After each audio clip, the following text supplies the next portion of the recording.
Welcome to episode 11 of Reading During Recess. I'm Sarah Hansen, and I'm a writer. I'm Terry LaRue, and I'm a first grade teacher. And today we're going to be talking about Anne Brashares' 2001 YA novel, The Sisterhood of the Traveling Pants. Woohoo! Sarah has been waiting for this one for a long time. Yes, we had to wait to read it in the summer because it's such a summer book. So, a little bit of background on the novel. Sisterhood of the Traveling Pants is the first in a series of books. It came out in 2001, and it's a YA novel by Anne Brashares. As I said, it's the first in a series of 5, and its sequels are The Second Summer of the Sisterhood, Girls in Pants, The Third Summer of the Sisterhood, Forever in Blue, The Fourth Summer of the Sisterhood, and Sisterhood Everlasting. Side note, I do not endorse Sisterhood Everlasting. We'll get into it. Yeah. But only a little. I mentioned that we were going to get into it, and Sarah was like, I don't know how much of that I can take. So, unlike Sisterhood Everlasting, The Sisterhood of the Traveling Pants was well received upon its release. And it was a New York Times bestseller. And it was also published on 9/11. So it came out on September 11th, 2001, which just really sucks. Yeah. You're like, this is my day. I'll remember this day forever. This is my first book publication. Turn off the news. This is all about me. Oof. Oh dear. That's interesting though, because it means that all of this is pre 9/11. Yeah, you're right. Well, but this also means, in theory, the girls are about to experience 9/11. Like, they come back from their, so they come back from their vacation, and they're like, I'm so happy to see you guys. And don't they live, like, just outside of D.C.? Oh my god, this is awful. And their birthdays are all in September. Yes. They're like, oh yay, it's our birthday month, sweet 16. Oh. Okay, anyway, all right, we've got to get off this tangent. No, the podcast is over. Bye, everybody. All right, but Sarah's right. We have to get off this.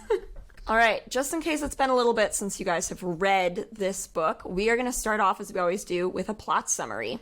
So, Sisterhood of the Traveling Pants takes place over the course of a summer, and it centers around 4 best friends.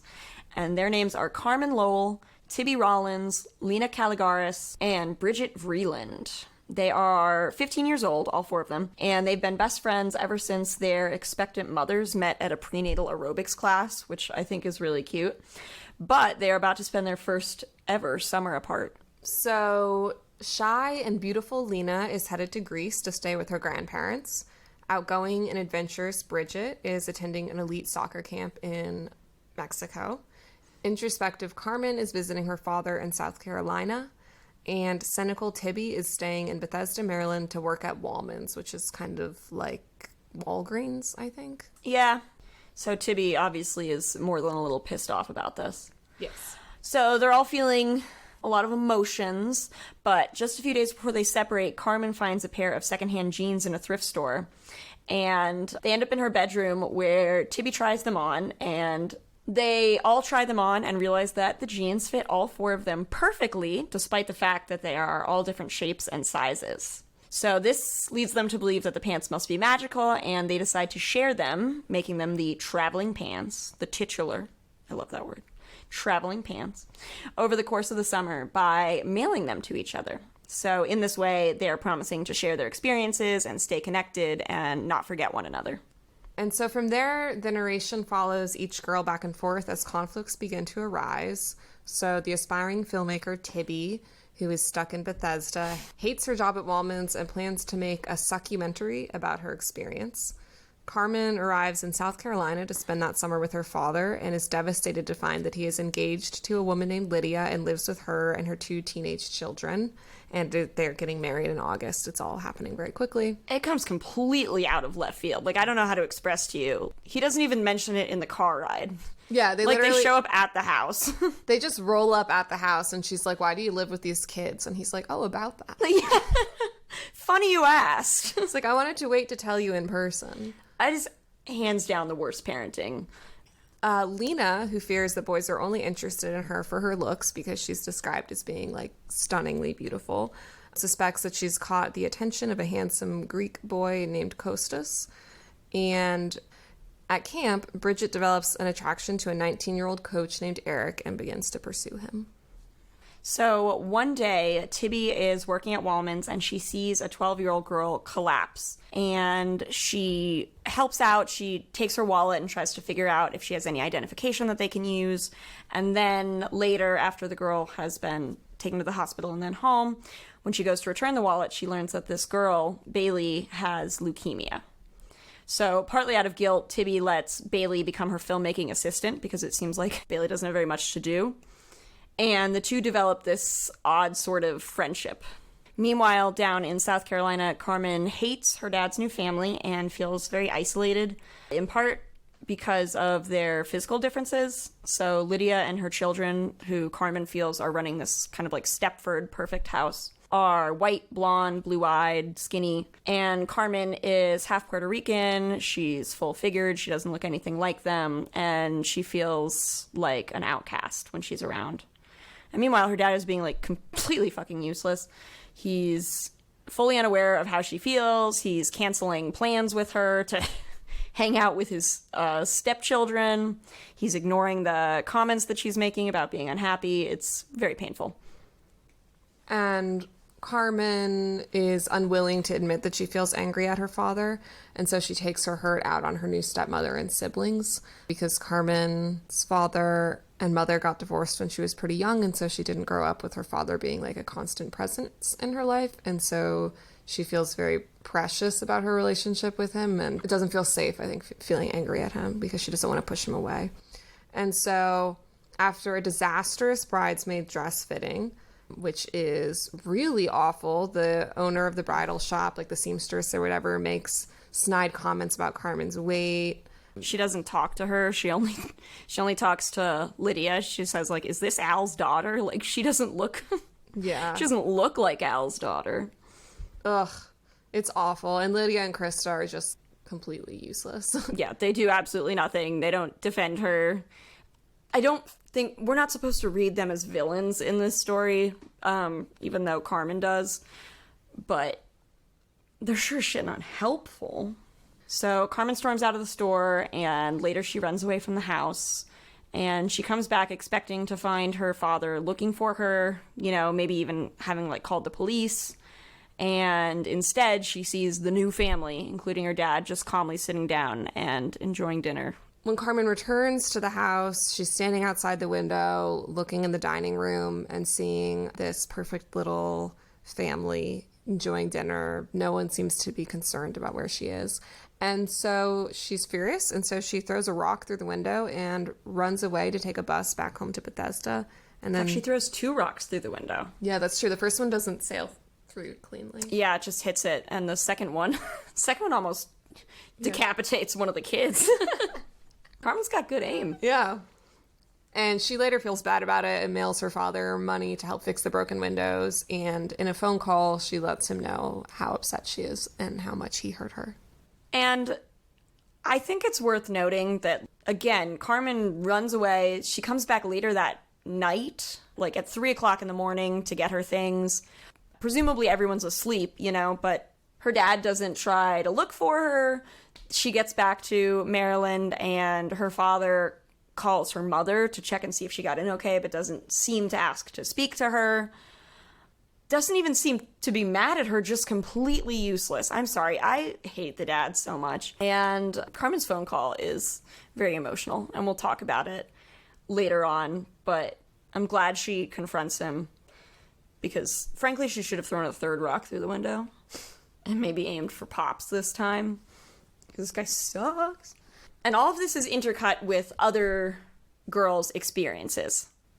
So, in Greece, reserved Lena, who is very shy, very protective of herself, goes skinny dipping in an isolated pond and is spotted by Kostos, who is a boy that we mentioned before. He's a family friend who she thinks is interested in her, but is mistrustful of, because Lena is mistrustful of all boys.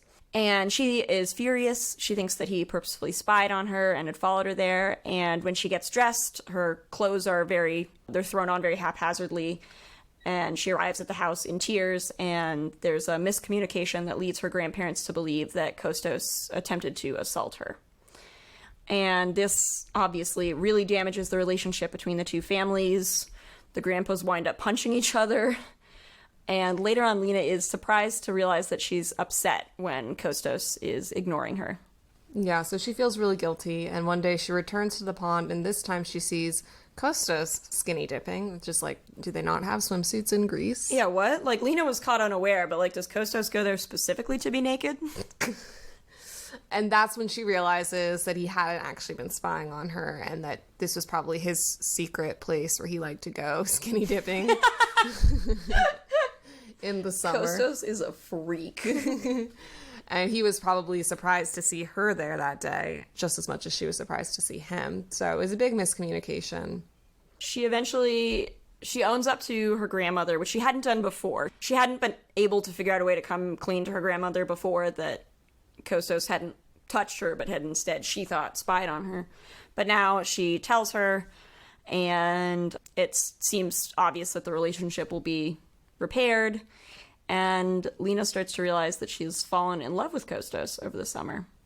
And she apologizes to him while, of course, wearing the pants, and gives him a painting that she did of the special place. And the two kiss.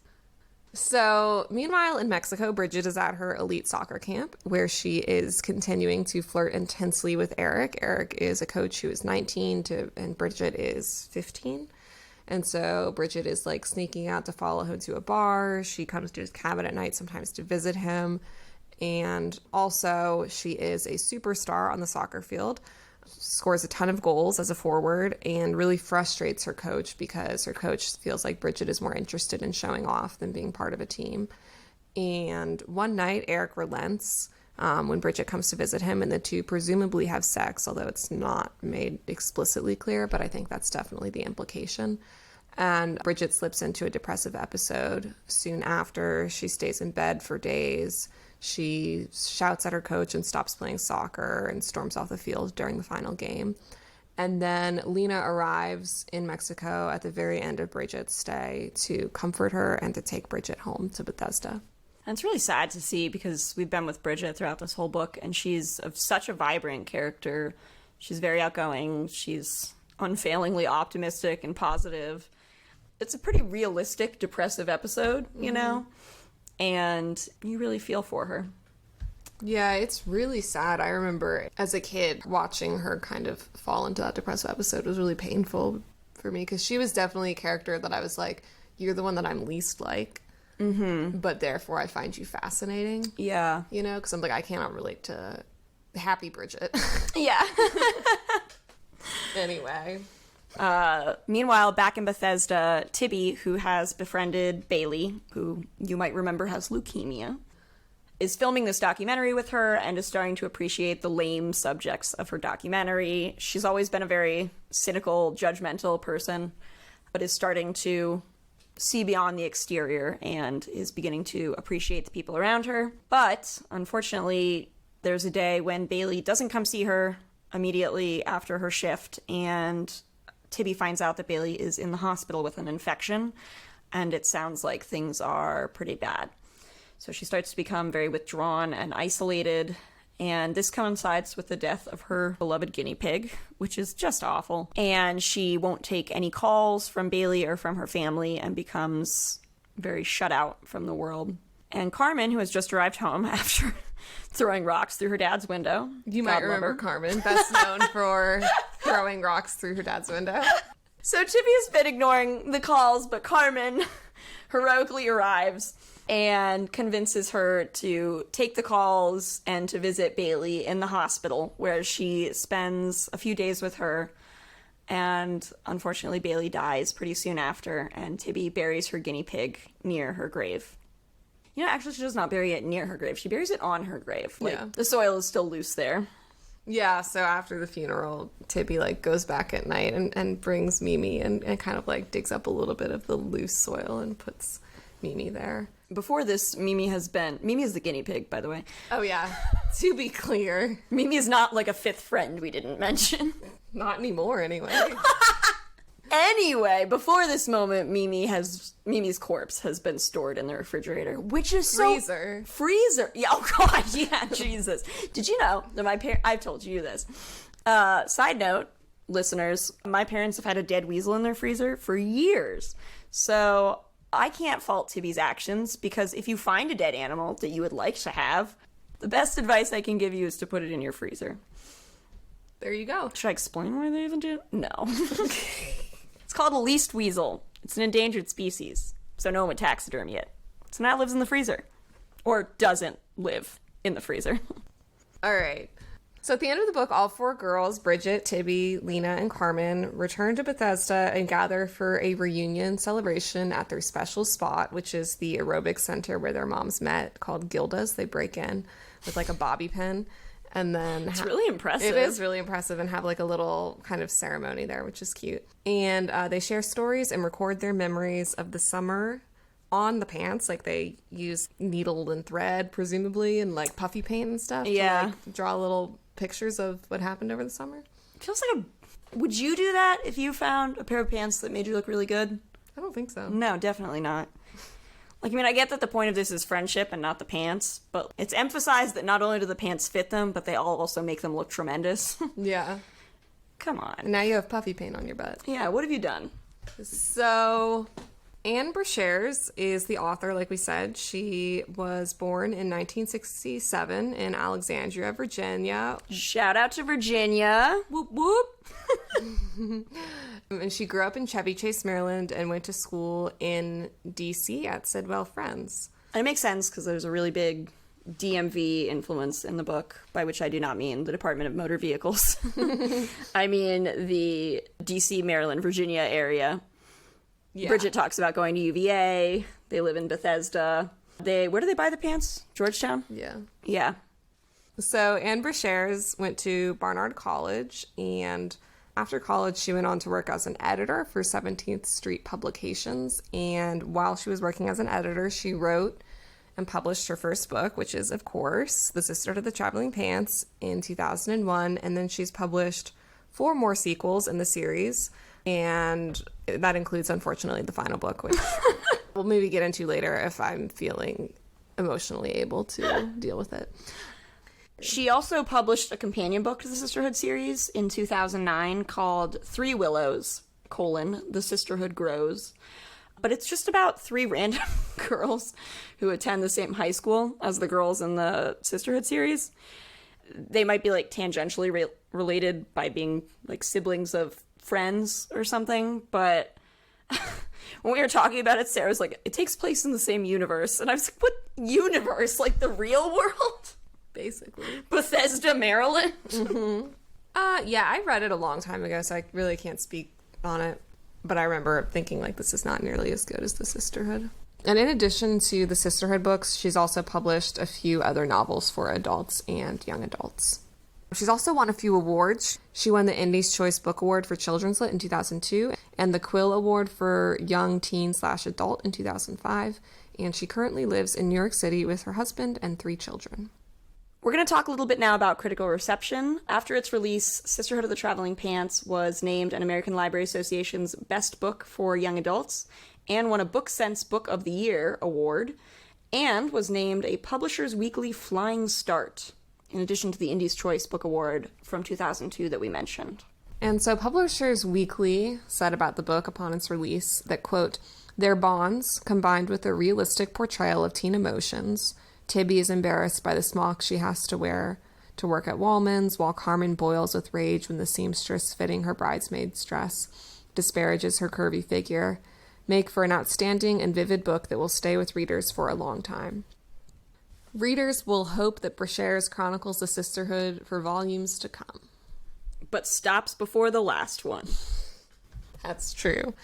The book report also said that the book is, quote, a page-turning story driven by 4 beautifully interwoven voices. Brashares' descriptions are so vivid that the reader can see the olive groves in Greece and the starry sky in Baja. About the inspiration for the novel, Anne Brashares has said, the Sisterhood of the Traveling Pants was born in an unusual way. I was working as an editor at the time, chatting in the office with a colleague and a friend who told me about a summer when she and some girlfriends shared a pair of pants. She told me the pants had sadly been lost in Borneo. My mind was immediately filled with all sorts of wonderful possibilities.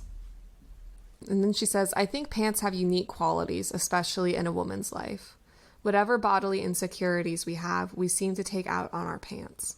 In high school, my friends would have their skinny pants and their fat pants. I like pants that allow women not to judge their bodies. The traveling pants are a kind of pants that always love you. They fit my character's body in a non-restrictive way. Which makes sense, right? Or if they were sharing a magical t-shirt, it would not. Yeah. Many of us have shared t-shirts. Yeah. Also, Anne Brashares has shared her wedding dress with a lot of women. That is so cute. Yeah, that is cute. Talks the talk and walks the walk. So one of my favorite things about this book, little side note about me, I've read this book probably at least 10 times in my life. I used to read it every summer when I was a teenager. Every summer, that's so cute. Yeah, because it's just such a summer book. There's something really comforting about it because the characters, at least to me, really, really felt like real people. And so I felt like I was spending time with people I knew and was familiar with and loved. And so it was a really important book for me as a kid and a young adult. And I think what makes it so special is that there are 4 different protagonists who are very different, but feel like she's able to include all of their voices in one novel. I think most readers can see something of themselves in at least one of the girls. Right. So I wanted to take a few minutes to just talk about each of the girls. In order to appreciate the book, I feel like you have to really understand their different personalities.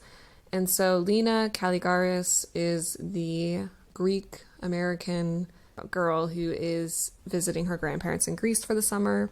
She is described as stunningly beautiful, kind of to the point where she is mistrustful of strangers, and especially men and boys, because she feels like they only are interested in her because of the way that she looks. She's also an artist, and she's a pretty introverted person. One of my favorite descriptions of her happens when she's painting. The slow hypnosis of deep concentration was passing over her. It was her safest feeling, a state she preferred to stay in far longer than most human beings. She was like one of those strange hibernating frogs whose heart didn't beat for a whole winter. She liked it that way. That's a great description. So something that I think is really interesting about this book is, so it's told from the, like a third person omniscient point of view. It's narrated by a third person narrator who has access to all 4 of the girls' thoughts and feelings. And it allows for a lot of direct characterization. So it's like direct characterization as opposed to indirect characterization. So direct characterization is like telling, like Lena is beautiful is direct characterization. And usually in creative writing, they'll tell you to do a mix of direct and indirect characterization, which the books certainly do. Mm-hmm. But I find that, I don't know if it's because Anne Brashares is such a good writer, but I find that the direct characterization feels so true and believable. Mm-hmm. Sometimes when you get a lot of direct characterization, it can feel like way too much telling and not enough showing. But I think she does a really wonderful balance in here. For example, this is a little passage about Lena where she's skinny dipping and about to be discovered. But before that happens, she's having a great time. Ah, Lena said as she waded in. It was funny to hear her voice aloud. Her thoughts and perceptions usually existed so deep inside her, they rarely made it to her surface without deliberate effort. Even when she saw something genuinely funny on television, she never laughed out loud when she was alone. Yeah, you're right. I mean, we wouldn't have that without this narration. And then as like a major contrast to Lena, we get Bridget, who is very gregarious. Yes, outgoing, knows what she wants, ambitious, flirtatious, and is described by her therapist after the death of her mother as single-minded to the point of recklessness, which I love. Yeah, that description of her has always stuck in my brain. Mm-hmm. So one of the quotes I really like that sums up Bridget's character pretty well takes place during a soccer game. She's about to go on the field, and her coach has warned her about hogging the ball, given that this is just a scrimmage. Bridget needed a single focus. She had too much energy, she knew, and a fair amount of raw, undisciplined talent. At almost every point in her life, she needed one simple, unified goal to keep her going forward fast. Otherwise, there was a possibility of going backward, where she did not want to go. And so we also know about Bridget is that her mother suffered from depression and died by suicide when Bridget was a kid. And we can kind of see Bridget's relentless energy and forward-looking nature as a desire to not have to think about or spend time with or dwell in the parts of her life that have been really tragic. It's definitely a means of distraction. Yeah. She's like a shark. She can't stop swimming or she'll die. Yeah. And also Carmen is a really interesting character. She seems to think that her greatest flaw is her hot temper. She talks a lot in the book about bad Carmen and good Carmen, and in her brain there's all these things that she wants good Carmen to do, like be kind to Lydia or her step siblings, but then it's always seems to be bad Carmen or irrational Carmen who actually opens up her mouth to speak. And so that dichotomy is pretty interesting. But also Carmen is framed as kind of the most introspective character, and she writes the prologue and the epilogue in her voice, and so that's the only part of the book that's told in first person, which is really fun because you get to see her point of view. So when talking about the book, Anne Brashares said, Carmen struck me as the person who was most conscious, who recognized the importance of the girls' friendship. She didn't just live it, she knew it inside and out. I think she's the most introspective of the four. I think that relationships do change over time, and that's another reason why Carmen has the role she does. She has an awareness that the relationship is fragile and that so many other priorities, like boyfriends or distance, can get in the way. People's lives inevitably go in different directions as they get older when they stop having so much in common. They have to work to not let it go. And that's, I think, a really wonderful description of her. At one point, I think Carmen describes herself as the one who cares the most, which I think is a really lovely description. It's also pretty special because Carmen is one of the few who, I think the only one who can't really be boiled down into two words or one. You know, Bridget is the athlete. Lena is the artist, the quiet artist. Bridget is the outgoing athlete. Tibby is the rebellious filmmaker. And then Carmen is kind of the heart of the group. But she also really likes math. Yes, she's really good at math, which can't relate, but good for you. Yeah. Anne Brashares has also said about Lena, quote, I based Lena's stories on the Greek myth of Artemis, the proud boy-hating goddess of the hunt who, when spotted bathing by a suitor, turns the poor guy into a stag. I wanted my Lena to be less pleased with herself, though, and for her suitor to be more formidable. Which I just think is funny. I hadn't made that connection, but it seems so obvious. I know, I hadn't either. And then he gets killed by his own dogs. Yeah, that does not happen to Costas. And then Tibby is the last character that we haven't talked about. So Tibby is, like Terry said, kind of rebellious, kind of cynical. She's the punk one of the group. Her mom, when she was having her, was quite young. She was 19 and was described as like the young radical. She and Tibby's father had lived in like a tiny apartment. He'd worked for a socialist newspaper. They lived in a trailer on a couple of acres, and her dad had been an organic farmer, and her mom made sculptures of feet. And she says, one whole spring we lived in a tent in Portugal. But right now, they are in the middle of the rat race. They're living in the suburbs in Bethesda, and her father is like a corporate lawyer, I think. Her mom has had 2 more kids, and Tibby feels very resentful. Yeah. Of the life they lead. Tibby, as Bailey puts it, was kind of like their experiment they had when they were young. And now that they've grown up, they want to have a family for real. And Tibby feels kind of like actually Carmen does a bit, where she's kind of like this sullen outsider who's kind of mucking up the family portrait. Yeah. You're right. I hadn't even thought about that. I want to live on an organic farm and make sculptures of feet. I know. Why would anyone leave a life like that? Besides money. One of the great places where we get to hear their voices also is in the letters that they write each other. And I love the letters because we get to see kind of their handwriting through the fonts. And of course, they're like perfect mirrors of their character. Lena writes these long, thoughtful letters in this really pretty, like kind of loopy script. Bridget's letters are short and they kind of bounce back and forth between thoughts, and her handwriting is very thick and bold. And Carmen's is a little bit less neat, but still shares a lot of information and feelings. And then Tibby's is chicken scratch. Yeah. Which I love because it looks exactly like my handwriting. And, you know, includes healthy doses of sarcasm and cynicism. Yeah. One of my favorite letters where you can really get a sense for Bridget's personality is when she writes one to Tibby.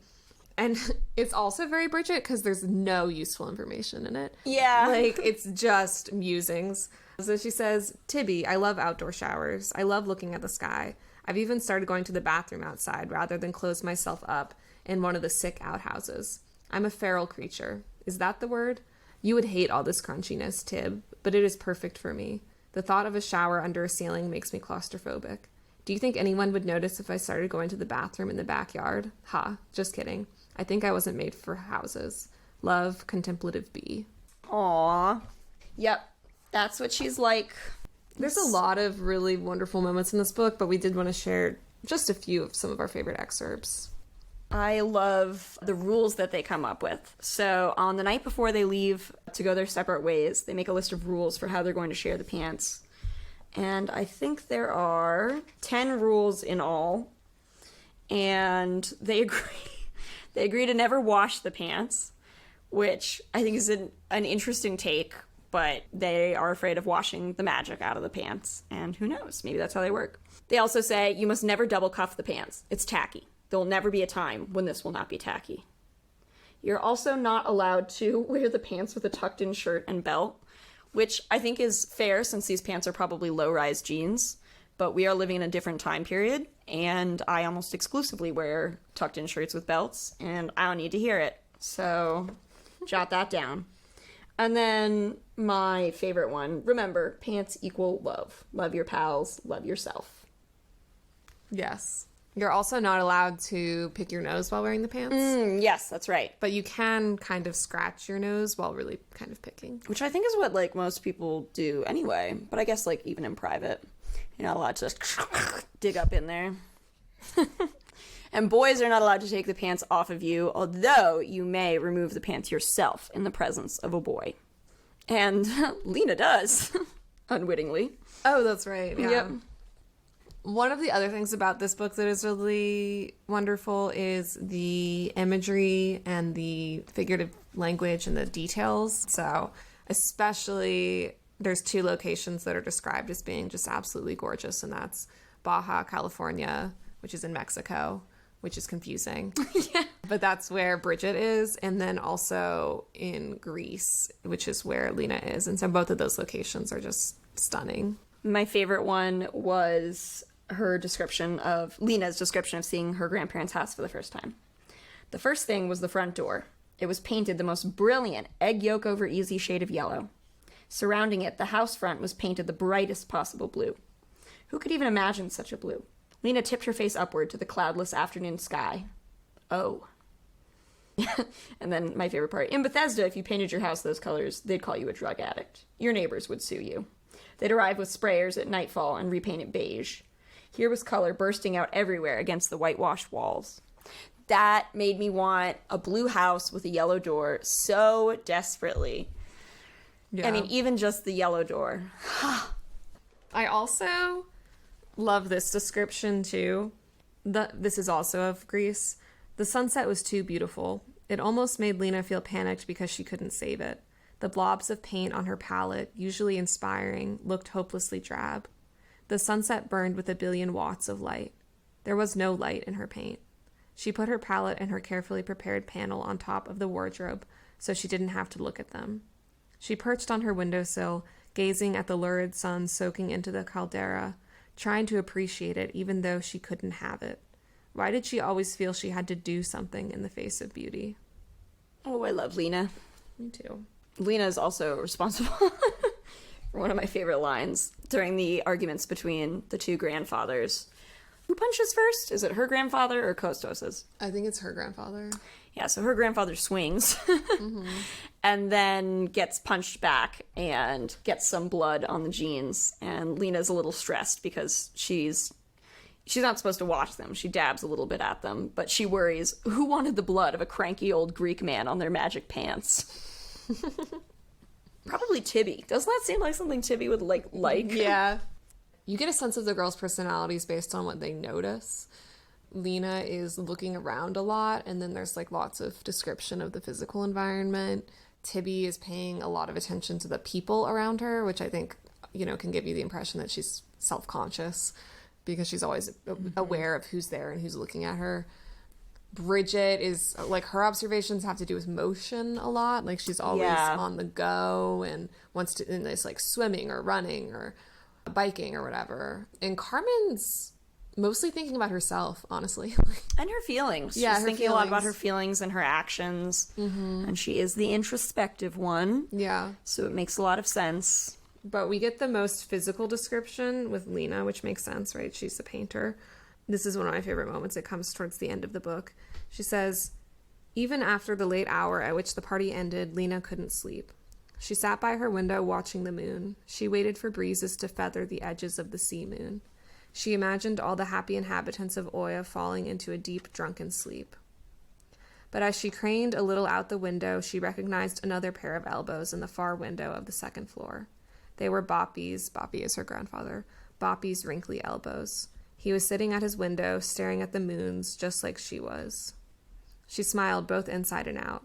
She learned one thing in Santorini. She wasn't like either of her parents or her sister, but she was just like her Boppy, proud, silent, fearful. Yeah, so there's also some wonderful descriptions of Baja from Bridget's storyline. There's one where they're coming out at night, sneaking out at night, Bridget and some friends, to follow Eric. And she says 4 of them flew along the Baja Highway, whizzing past snail-like RVs. Bridget kept bumping against Diana's back tire, making her scream. The placid bay was to their left, and the hills were to their right, and the full moon sat on Bridget's shoulder. Yeah, I love the full moon sitting on Bridget's shoulder.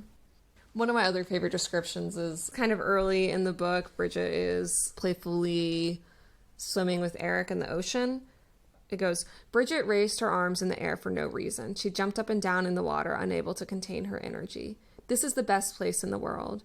He laughed again, his serious face gone. She dove under the surface and plummeted to the sandy bottom. Slowly she passed his feet.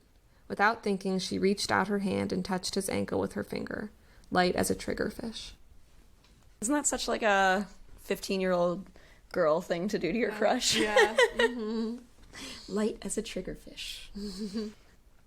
There's some other really great descriptions of Bridget wanting Eric, which is, again, when we talk about the things where there's the most imagery, one of the things for Bridget is like what she wants and how she feels about it. And there's a scene where she sneaks into Eric's cabin at night and approaches him and says, the wind blew her hair forward. The ends grazed his chest. She wished there were nerve endings in hair. She was wearing only a white t-shirt, skimming the bottom of her underwear. It was awfully hard not to touch him. And another part where they're on the beach together at night, and I think this is after that they've had sex. Mm-hmm. Yeah. And he's telling her, like, this is not the right time. You scare me with how attracted I am to you. Someday you'll be a great soccer star. Hit me up then. And she watches him go, and she says she wanted his profession of feelings to do the trick. She really did. She knew he wanted that too. Whether he spoke the truth or not, he thought he could make her feel better, and he really, really wanted to. But it wasn't what she needed. Her need was as big as the stars, and he was down there on the beach, so quiet she could hardly hear him. It's really interesting because you get the sense that her, kind of the depressive episode begins with a description of her that almost to me sounds a bit like disassociation, perhaps. She says, long after she left Eric, she lay in her sleeping bag. She shivered. Her eyes were full. They dripped, from sadness or strangeness or love. They were the kind of tears that came when she was just too full. She needed to make a little room. She stared at the sky. It was bigger tonight. Tonight her thoughts roamed out into it, and like Diana had said, they didn't find anything to bounce off. They just went and went until nothing felt real. Not even the thoughts. Not even thinking itself. She had clung to him, wanting him, unsure, brazen, and afraid. There was a storm in her body, and when the storm got too strong, she got out. She floated up to the palm fronds. She'd done it before. She let the ship go down without its captain. The intimacy between them had been unfathomable. It now stayed there with her, wobbly, waiting to be taken care of. She didn't know how to do that. Bridget pulled her thoughts back in, coiling them like a kite string. Carefully, she rolled her sleeping bag under her arm and crept back into the cabin. She lay down, her back flat on the bed. Tonight, she would let her thoughts stray no farther than the weathered planks. And that shift to inside is like a big emotional, mental shift for her, because she spent the entire book up until this point never wanting to be inside. And then she kind of has this experience where all of her enthusiasm and energy catches up to her, and she feels very alone. Yeah, she has trouble talking about it. At one point she says she hadn't imagined her encounter with Eric would be personal. She thought it would be a jaunt, an adventure to brag to her friends about. She expected to feel powerful. In the end, she didn't. She felt like she'd scrubbed her heart with SOS pads. So Carmen is probably one of my favorite storylines to follow in the whole book.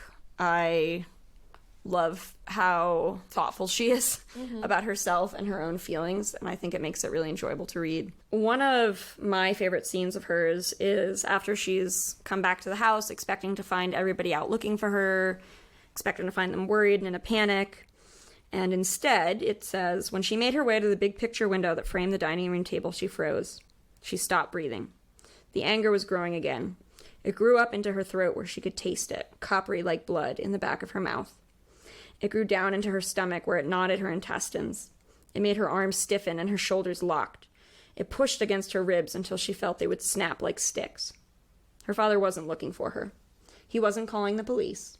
He was sitting at the dining room table with piles of roast chicken, rice, and carrots on his plate. And then there's some short description of how she sees the family sitting there, looking perfect. She raced down the side steps and picked up 2 rocks, small and easy to grab. Motions were no longer connected to thoughts, but she must have climbed back up those steps and cocked her arm. The first rock bounced off the window frame. The second one must have shot right through the window, because she heard the glass shatter and she saw it sail past the back of Paul's head and smack the far wall, before it came to sit on the floor at her father's feet. She stayed long enough for her father to look up and see her through the jagged hole in the window, and know that it was her, and that he saw her, and that she saw him, and that they both knew. And then she ran. Ah, I love it. As someone who is angry a lot, that's such a good description of it. I mean, it feels just like that. The shoulders lock and the nodding and and it rises up in your throat. And you can tell that this is so particularly painful for Carmen, because normally she is so outspoken, but she has this very fragile relationship with her father that, as Sarah said, like, is so precious, and that she clearly doesn't feel super secure about, and is therefore, like, always afraid of jeopardizing.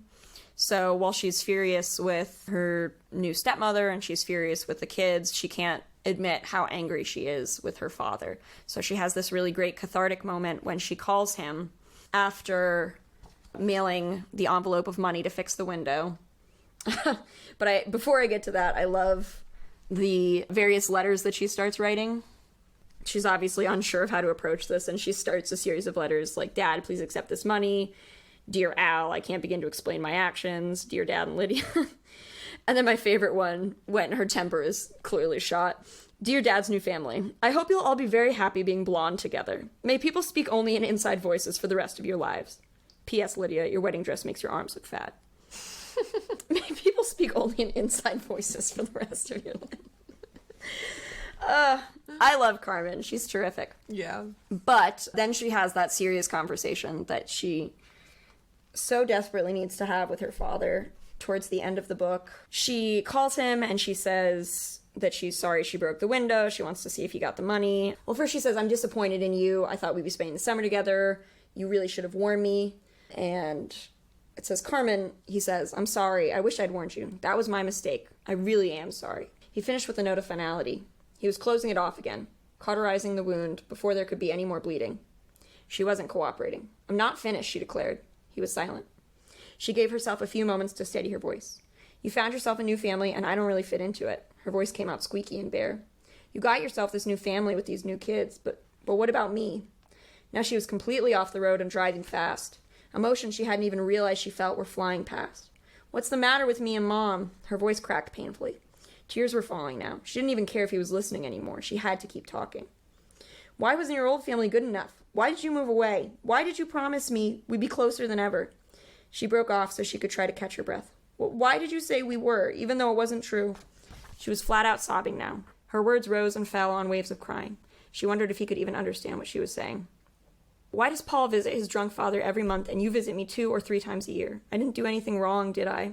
And then she just cries. It's such great dialogue. It's one of my favorite parts of the movie version, too. America Ferrera knocks it out of the park. Yeah, it's like, if you haven't seen that scene, definitely Google it, because she delivers that dialogue basically almost verbatim from the book. Yeah. And it's just incredible.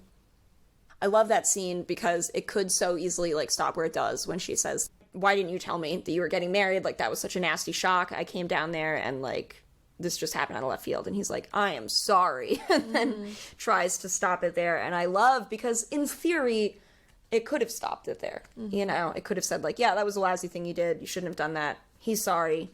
And then the book continues. But that's not what the problem is. The problem is that he's been not a great father for this time. And she hasn't been able to say it because this relationship has been so important to her, but by its nature feels fragile. Her mother says to her, in the movie they switch it to Tibby, but I think it's important that it's her mother in the book, because she's mad at Tibby when she comes back because Tibby isn't, like, giving her the validation she thinks she deserves.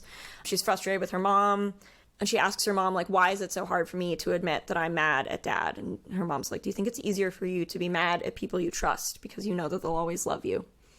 I was like, oh my God. Yeah. And you feel so heartbroken for Carmen, who has blamed herself for so much of this, as though it's her fault that she feels angry, and as if she's bad Carmen because she is forced to express her frustration in ways that are not direct because her father's not paying any attention to them. You know, and because he has not done the work to make this relationship feel stable and secure and loving enough for her, that she can feel like this. And it's his fault.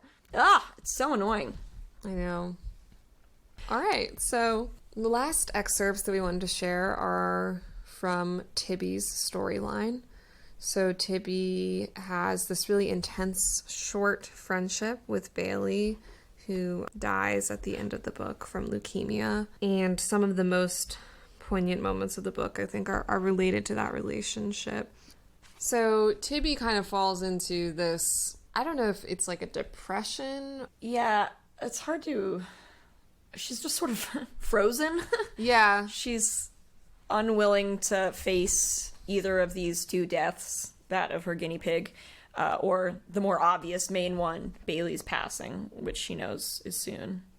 And so Tibby is in her bedroom, kind of trying to hide from these phone calls that are coming from the hospital from Bailey and Bailey's mother asking Tibby to please come visit Bailey in the hospital, and Tibby is really distressed. And one of my favorite lines in the whole book comes from this moment. She says, Tibby shivered under the covers. She focused on the commercial about erectile dysfunction. Not that line. Probably shouldn't have started with that sentence, but we'll leave it in. She wanted to go to sleep. This is my favorite line. She thought of Mimi downstairs freezing in her little box and her up here freezing in her big one. Because her parents leave the AC on really, really, really cold. She's just, it's very sad too, because it's like, Tibby's clearly struggling and no one in her house seems to care or notice. I know. You know, she's like not eating meals. She's not going to work. Yeah. And no one really has enough time to care. And she can sort of count on... She's got 2 very young siblings, a baby and a toddler. So throughout the entire book, we've, like Sarah said, we've gotten the sense that she feels like she's on the outside watching her parents' intended, preferred family unfold. And I believe it's the last interaction that Tibby has with Bailey before she dies. Tibby is lying in Bailey's hospital bed with her, and Bailey is playing this little, like a Game Boy toy, basically, with this Dragon Slayer game that has become kind of an important point of their friendship. Bailey is falling asleep, but she hands it over to Tibby and says, keep playing.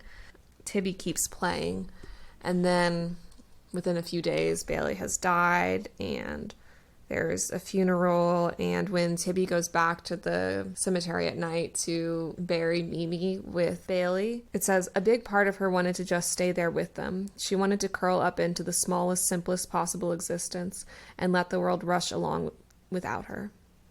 She lay down. She curled up. And then she changed her mind. She was alive, and they were dead. She had to try to make her life big as she could. She promised Bailey she would keep playing. Oh, man.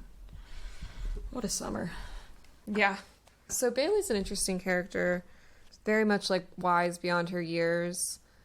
We'll get into that more later. Because there is some very valid criticism about it. Yeah. But she has a really profound moment where she's talking about her fears. Ask me anything, Bailey challenged. What are you scared of? The question got out of Tibby's mouth before she meant to ask it. Bailey thought. I'm afraid of time, she answered. She was brave, unflinching in the big cyclops eye of the camera. Tibby is recording. There was nothing prissy or self-conscious about Bailey. I mean, I'm afraid of not having enough time, she clarified. Not enough time to understand people, how they really are, or to be understood myself. I'm afraid of the quick judgments and mistakes that everybody makes. You can't fix them without time. I'm afraid of seeing snapshots instead of movies. Which is so fitting for somebody to say to Tibby, because Tibby is kind of infamous for not really not making that much of an effort to understand people as they are. She's very quick to judge. And Bailey says, I'm afraid of the quick judgments and mistakes that everybody makes. And I think it's just a really good fit for Tibby's character, because Tibby has been slowly learning this summer how to stop seeing the people around her as one-dimensional losers. And now she has this relationship with Bailey, and she's seeing her and the people around her in a different light. Yeah. That also gets back to a point that came up. So when Anne Brashares in interviews has talked about the inspiration for the characters, she said, the story of Tibby and Bailey I based on the great, great movie It's a Wonderful Life. Bailey started out more like an angel than a person. I imagined her as an angel who revealed the cynical little prejudices and presumptions that I remember finding so seductive when I was 15. Which is interesting, too, because there is one point at the book while Bailey is dying where she's described as so pale, it's like her face is almost like an angel, which I actually really disliked that description. Mm-hmm. It felt very obvious, bordering on cliche, and also just inaccurate, because that's not what a dying person doesn't look angelic. Yeah. They look awful. They look like a dying person. Yeah. So this can move into our next segment. Your fave is problematic. This is actually something that I didn't notice when I was reading the book as a kid, or I wasn't aware of it. And then I was rereading it, and I was like, oh, this book definitely plays into some tropes about like chronically ill and disabled people that are unhelpful and problematic. So Bailey does have some, I mean, I don't want to criticize her too much, because I do think in some ways she's a really lovely character, and I appreciate that she's not just like sweet all the time, that she challenges people. She calls Tibby an asshole. Yeah. Quite a few times. But anyway, despite that, you definitely do get some Tiny Tim vibes off of Bailey from time to time. Basically the idea of this like wise disabled kid whose dying wish is to give a healthy person valuable life lessons. Yep. Keep playing. Yeah. And I love that line, but yeah. So, and then I was doing some reading about this, because I was like, I feel like I can't be the only person who feels a little bit uncomfortable with the portrayal of Bailey. And so there has been some writing about it online as well.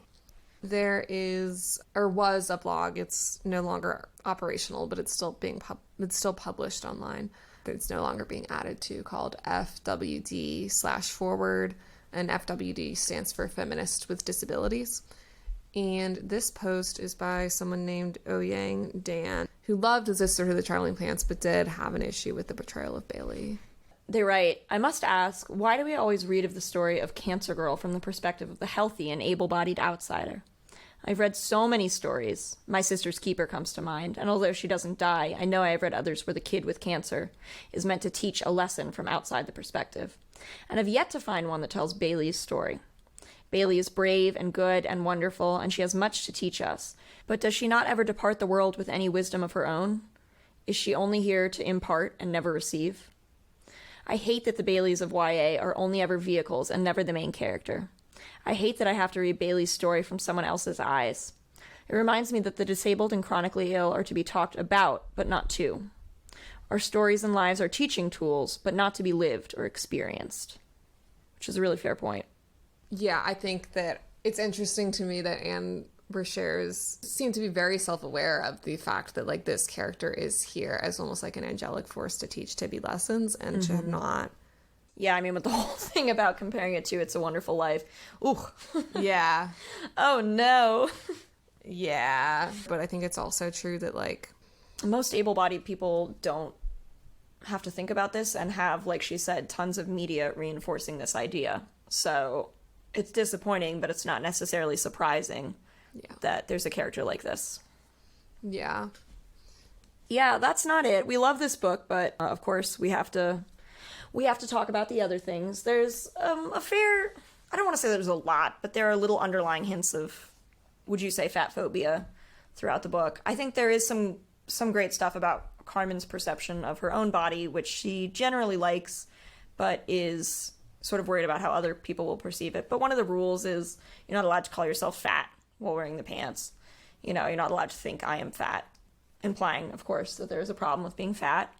And then there are also some stereotypes that we're going to get into, but I think probably the main one is the sort of racial stereotype about Carmen's temper, which I love, because I love that Carmen is, you know, frustrated and emotional, but does definitely play into the stereotype of the, like, fiery Latina, and we have to talk about it.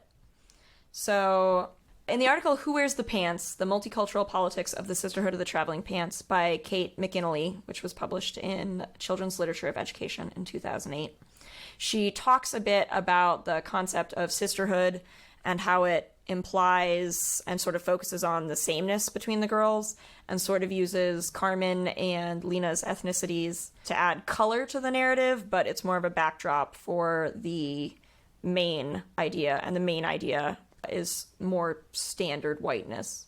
She says, the multicultural agenda of the book is thus, in Stanley Fish's terms, boutique, using cultural difference to add some color to the narrative and as a backdrop for the primary, if covert, story about the character's eventual acceptance of the importance and value of men in their lives.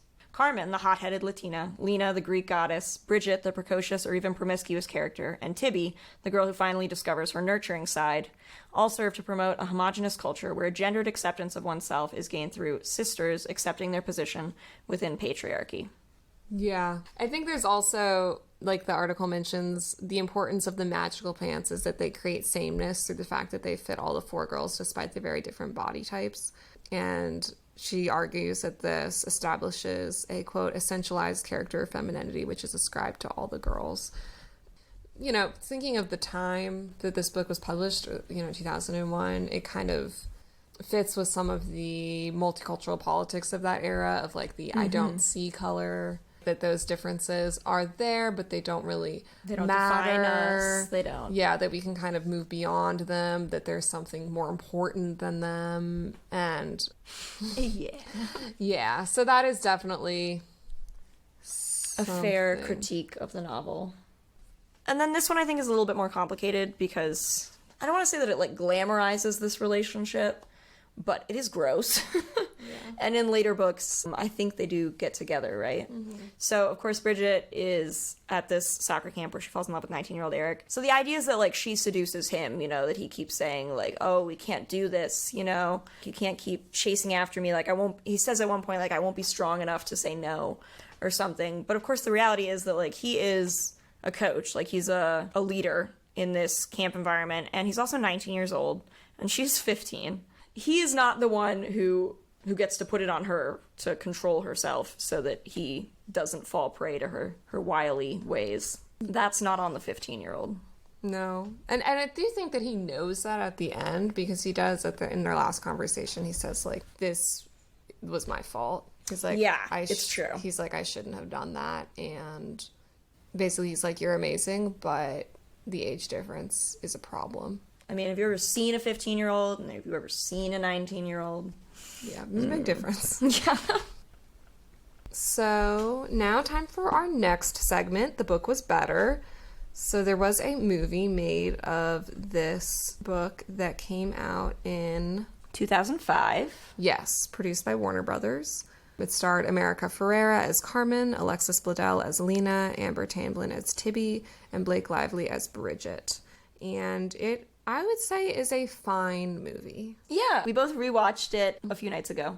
And yeah, it's definitely enjoyable. There are some things about some of the changes in casting that I think would have probably been better left to the original source material. They almost completely changed Lena's storyline. And we think that that's because of the casting. And the problem is, if you cast Blake Lively and America Ferrera in anything, and they're not supposed to be the beauties of the group, then you're going to need to cast a truly otherworldly person. And Alexis Bledel is stunning, but she doesn't really look anything like how Lena is described, short of having dark hair. She doesn't look Greek. And watching the movie, you don't really get the sense that it would be fair for her to say, like, everybody only talks to me because I am completely stunning. Yeah, so Lena's character in the book, she has basically this whole complex about her appearance because she feels she doesn't trust people because she feels like they're drawn to her for that, but then don't really value her as a person. But that plotline doesn't really make sense with Alexis Bledel because she's not shockingly beautiful in the way that Lena is described as being, like, truly shockingly beautiful. And more beautiful than Blake Lively. Right. And also, so much of Lena's storyline, so much of her conflict is interior. It's the way that she doesn't really talk much at all in the book. It's the way that she thinks about herself and the way she thinks about Kostas and the way she thinks about the people around her and what they're thinking about her. And that's really hard to portray in a movie. And so they basically scrap the entire storyline from the original book, and they keep Kostas, but instead of him being a close family friend that everyone wants her to get together with and that she's resisting, it's like a Romeo and Juliet situation where her family and his family hate each other, and so they start dating in secret. It still reflects Lena's character because she has to be brave in a way that's uncharacteristic of her, but the storyline is a lot more cliche. Yeah. But much more Hollywood, so I can see why they did it. It's also a bummer, actually, because Lena is not really... She doesn't paint in the movie. She does sketch. She draws, but her drawings are not good. Her drawings of buildings are quite good. Yeah. They're not amazing, though, but they are quite good. But regrettably, she also draws Kostas a few times, and she should not draw people. Yeah. I'm going to be very blunt. She does this amazing one of Kostas that her grandmother finds and is distressed by, for the wrong reasons. She's distressed because Lena clearly has strong feelings for this boy, when the real flaw is that what makes the picture so horrifying is not that it's of a family rival who everyone hates, it's his giant pepperoni nipples. They are so big. They're so prominent. She didn't have to do that. His face is in it. You know, but it's so clear that so much effort. The eye is immediately drawn. Yeah. Like, you're looking right at them, and they're looking at you, and both of you feel awful. You and the nipples. Yeah, and her grandmother is like, what is this? And I was like, yeah, what is that? Yeah, it's awful. I warned Terry. It's like, all right, heads up. Coming up, there's about to be a graphic sketch of some male nipples. So. And it's not even, like, it's supposed to be just like a portrait of him. It's not like... Oh, it's not sexual. It's not meant to be. It's just that he's shirtless and... that alone could have gotten the movie in NC-17. Anyway, I wish she'd painted. Her paintings are beautifully described in the book, but in the movie... Yeah, sketches of buildings and then some softcore porn. So the movie has a 77% on Rotten Tomatoes, which is pretty good, I would say, as far as the movies that we've been reviewing have gone. Yeah, and especially for a movie that, especially given that it came out in 2005, was marketed entirely to teenage girls. Yeah. We're not a very respected demographic. Yes. It's also notable that this is kind of like Blake Lively's debut. It is. Yeah, she hadn't been, I believe this is her first movie. And I remember reading that she came into the audition with basically no resume. Like, she was completely green. And they were wow. They're like, all right, let's get her in and get her out. Like, she's obviously, and then she did it. And they're like, well, that's Bridget. Yeah, because I mean, Blake Lively is Bridget. Yeah. She had to be cast as Bridget, which meant that they had to find someone more beautiful than her. And good luck. Yeah! But again, America Ferrera could have only been Carmen. Yeah, She does it beautifully. She is Carmen. And Tibby's actress is also terrific. Yeah. Amber Tamblyn. And Alexis Bledel does a great job. She really does. It's just that she's not quite Lena. Yeah. Also, Alexis Bledel, if by any chance you listen to this, I'm so sorry. I love you. You're so good on The Handmaid's Tale. Call me. I do think that Alexis Bledel does a good job capturing Lena's awkwardness and quietness and shyness. Definitely, yes. One of my favorite reviews, though, is Shondaland mentioned its review of the film that Bridget's white underwear, which we see in the trying on the pants scene at the beginning of the film, was, quote, iconic. Which I completely agree with. There's a scene... The pants are not bought already in the movie. They all try them on in the store and then agree to buy them. But they're trying them on in the fitting room, and then when they tell Bridget to try them on, she just takes off her pants in the middle of the scene. Sorry, in the middle of the store, which nobody comments on. We all just sort of sat there, like, silently for a moment. Then we were like, wait, are they in a fitting room? And then we were like, well, I guess that's Bridget. And then Carmen also takes off her pants in the middle of the store. But, yeah, sure, they are iconic. And now she's married to Ryan Reynolds, so if that's all it takes, then I would be happy to... Take off my pants in the middle of the store. Gladly. All right, shall we do... Reviews? Yeah. Moving into our next segment. My favorite! And now a word from us kids... subtitle, and also one killjoy adult. I'm assuming this is an adult. I don't know who else could be this miserable. Regrettably, a lot of these reviews are not pulled from my favorite website, Togo Books. There were only 5 reviews on there, and while they were great, and I love hearing from them, none of them were particularly thrilling. I did like S. Sagittarius's review, though, who said, "This book is a wonderful look into friendship and the ties of the 4 friends that share the traveling pants. It is sad, beautiful, tragic. Taylor Swift's song depicts it perfectly." I picked it up as a light read, but soon realized it was so much more than that. I love that. We got a Swiftie. Yeah. For those of you who are not Swifties, Taylor Swift has a song called Sad, Beautiful, Tragic, which is obviously being referenced in this. And really isn't much like the Sisterhood of the Child. No, completely disagree. That was a little bit of a stretch, if I'm being honest. But, you know, any excuse to bring up Taylor Swift in conversation, I get it. Me too. Shall we? Yeah, let's read the annoying one and get it over with. Okay. So this is from Brienne, who I'm going to title Brienne the Bitter. She wrote a really long comment. We can't possibly read all of it, but, like, I need you guys to know exactly how much time she dedicated to this book. She says, "This is beginning to feel a little too familiar, but here's yet another disappointment from my YA Lit class." So I'm guessing that this is an adult, like, who's maybe taking, like, teaching, like, an education program or something. Or even maybe an English class. Yeah. Yeah. But she says, "First, I should state that I have never liked the whole, quote, girl power thing. I guess I always felt intelligent / empowered enough as a teenager to not have to rely on books like this to show me how fantastic it is to be female. Also, generally speaking, I find large groups of girls terrifying, especially at the high school age. So lots of pre-existing strikes against this book. I'm sorry, how intelligent and, quote, empowered are you if you are afraid of high school girls? No, obviously you could have used some books like this if you are an adult now who lives in fear of teenage girls."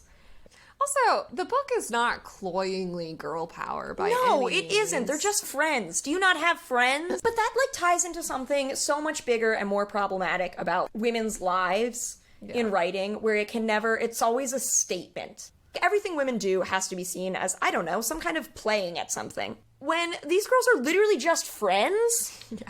And Brienne, who obviously is unpacking a lot of internalized misogyny on Goodreads.com, resents them for it. And then, you know, again, 5 sentences later, admits to being afraid of high school age girls, which is 100% your fault. Are people just not supposed to write about high school age girls because you don't like them? Yeah. Then, of course, she says, as for the story itself, blah.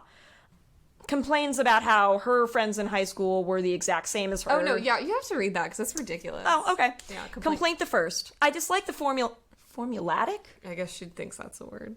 Okay, she's going for formulaic, but Formulatic, 4 girls with 4 neat, distinctive personalities thing. I mean, come on. All my friends in high school were pretty much the exact same as me, but with different colors of hair and varying degrees of niceness. And that's bullshit, because anytime people hang out, they always put themselves into sort of different archetypes. Like, I mean, there are studies on this about siblings. Yeah, maybe you were just friends with a bunch of boring people. When I read that part of it, I was like, what are you talking about? That's such a weird thing to... Like, basically your complaint is, I don't like that the characters were different from each other? Exactly. Well, what, you wanted them to all be the same character? I guess. Yeah, she was unconvinced by every single one of the characters. She liked Lena the best. But she says, I didn't buy the whole I don't want people to like me because I'm pretty thing. Realistically, most pretty teenagers seem fairly psyched by their good fortune and run with it. Maybe if she was in her 20s, still a maybe. But at 15, then, if they'd written Lena, then she would consider her very shallow and right. Also, it's like, yeah, maybe most teenagers would be psyched with that. But Lena's different, and that's notable. Exactly. Okay, this is the part that I disliked the most. Similarly, the one who played soccer and her aggressive hitting on the coach scenario. First of all, the one who played soccer has a name, and it's Bridget. Bridget. It's not that hard. And her aggressive hitting on the coach scenario. Maybe it was realistic, but if it is, I didn't grow up with girls like that. We know you grew up with friends who were all just like you with varying degrees of niceness. I hope they were nicer than you. I hope you're not the nicest of your friend group. So yeah, she says, I didn't grow up with girls like that. It all seemed a little contrived to me. Even at 15, we all had a pretty good handle on the word skank, and the lack of it being thrown around by anyone made this seem less real world.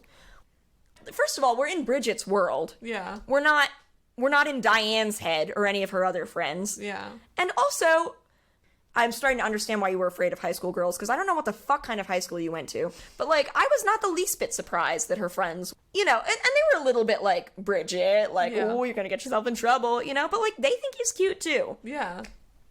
And they enjoy watching her boldness. Like, it's... Exactly. Yeah. She says, the girls who are least likely to do these things themselves are the ones most interested in crowding around, Like, right. they like... And, like, that is probably why Bridget, I found her to be the most interesting character when I was a kid reading these books. Exactly. Like, that's nothing like me, but... But, Brienne, I'm getting the very strong impression that it was you at 15 who was calling other girls skanks. Yeah. And then she says, girls aren't nice. Okay. If one person has the nerve to flirt with a camp idol, especially if she is successful, lots of misspellings in this, she isn't cheered on or adored for it. She is hated, whispered about, and called lots of fun names for it. Or at least where I came from. I am sorry you wanted this book to be so depressing. Like, did you want us to stone Bridget to death? And anyway, and then she says, what could be some fair things about Bailey, who she refers to as, quote, the kid with cancer. That dying doesn't make you wise. But her point is less that Bailey is being used as a plot device and more that she's not interesting. Yeah. Oh my god. And then she complains about the pants and says, I hated the completely idiotic premise of the book. Seriously, magic pants that fit everyone. That's the best that could be thought up. Not good. Not good at all. It sounds like Trump. Not good. Yeah. Not good at all. I am sorry that you read the whole book and your main focus was the pants. The pants are not the main plot point. My god. Also, they're literally magic. Yeah, sorry, that's why they fit everyone. I don't know what to tell you. Like, if you're like, oh, I don't believe that, it's like, yeah, because it's unbelievable, because it's magic. Like, are you also upset about Harry Potter? Yeah, because that's I thought not it was realistic. a little unrealistic. Yeah. I mean, I hate my aunt, and she's never gotten huge. That is a lie, by the way. I have 2 aunts, and I love them both extremely. You're going to say, that is a lie, by the way. They're both huge. Oh my god. No, I love my aunts. Ask anyone. But yeah, I'm sorry, the main point, like, you could read this book and very easily forget about the pants. Yeah. The pants are not even mentioned all that much once the story gets going.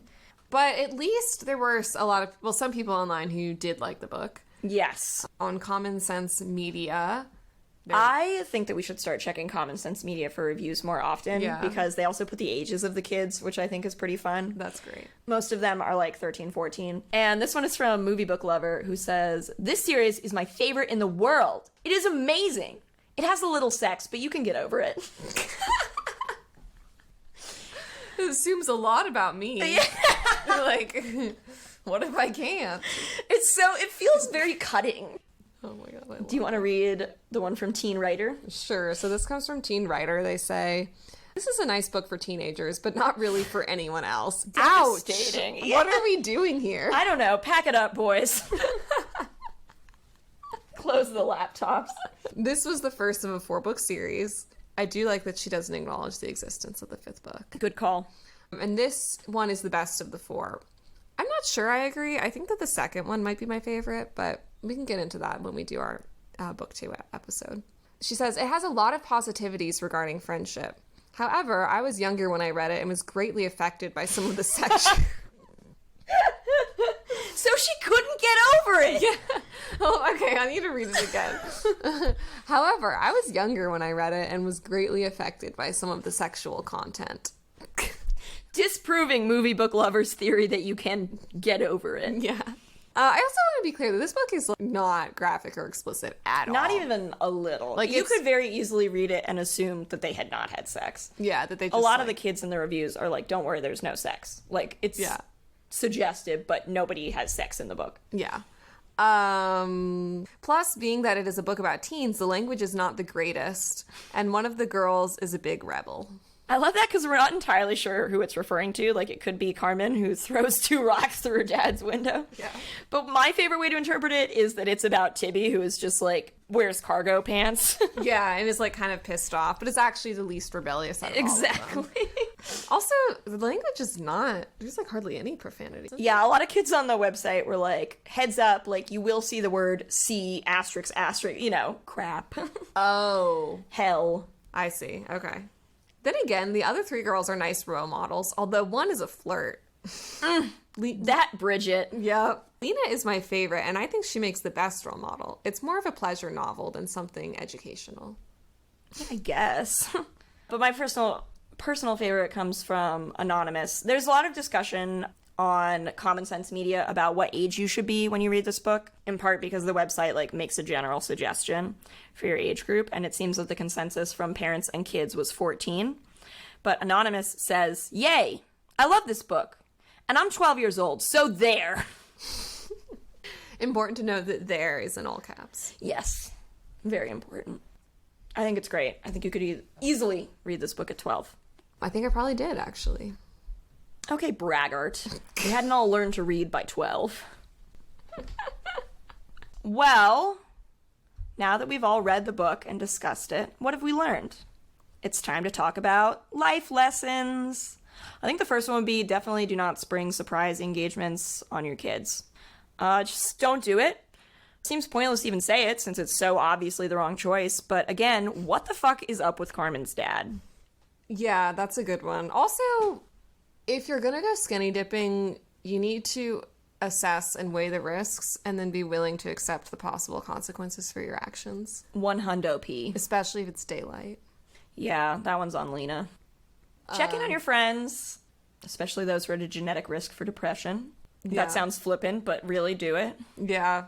One of my favorite parts of the book is when Lena has gotten a couple letters from Bridget and she can just tell that Bridget is in a down episode.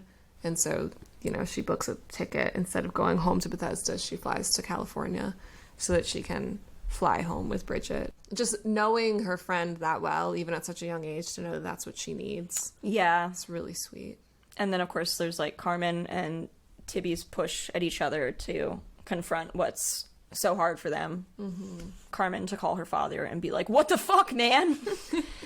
And Tibby to visit her dying friend. Yeah, I think that's one of the things about this book that was so special to me and meaningful to me when I read it was that, first of all, I don't have a problem with the whole quote-unquote girl power thing.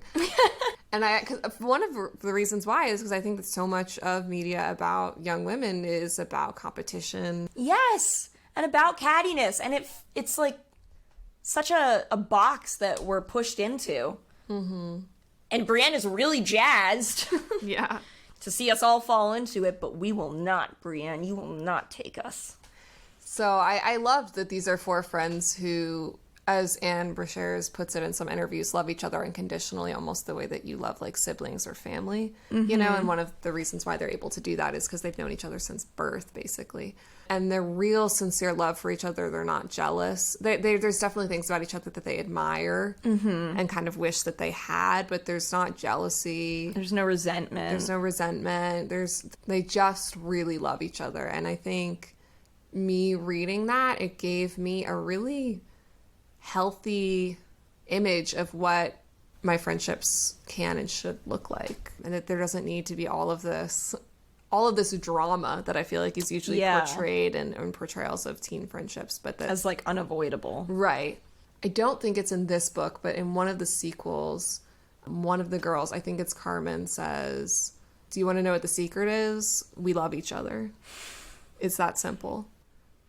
Aww. Yeah. But of course, it's pointless for us to talk about lessons anyway, because Anne Brashares told us herself, I don't really write with the idea of trying to teach any lessons. I want to tell a story as truthfully and engagingly as I can, and then let the chips fall where they may. But I realize when I get to the end of the story, I care very much that my characters evolve and grow. In spite of their torments and their selfish impulses, I care that they are guided by a spirit of goodness. I want them to set a high standard for compassion and for friendship. Which I really like. It kind of reminds me of when we read TTYL, what Lauren Miracle said about her books and how she wants to write about tough things, and she's not trying to like teach teens something. She's just trying to tell a story, which I think is right. I mean, it's really hard to write a novel with a moral in mind, and you usually end up with something horrible. We've all encountered, I think, especially as kids, like media that was primarily trying to turn us into good people. Yeah, no one likes that. And what I really like about this too is that the girls are the ones who make each other better people. Yeah, exactly. And it's through watching each other and learning from each other and loving each other that they grow. Yeah, it's not like their parents come in or a teacher comes in or a role model comes in and is like, you need to call your dad. Yeah. None of them are particularly wise, but they're just wise enough to help each other. Mm-hmm. Which I think I love that. I think it's a really realistic portrayal of teen friendship too. So when Anne Brashares has been asked, like, what does she hope that readers get out of the book? She says, honestly, I mostly hope that they'll enjoy it and take pleasure away. I want it to be the kind of book that will stick with them a bit the way books I liked when I was that age stuck with me. If there's a message, I guess it's just this. Love yourself and love your friends unconditionally. And she did make a book that sticks with you. Sarah, you said you reread this every summer? Yeah. I mean, that's bananas. Yeah. I know. I've read this book probably more times than I've read any book. When I'm reading it, I'll have like entire paragraphs memorized. Yeah.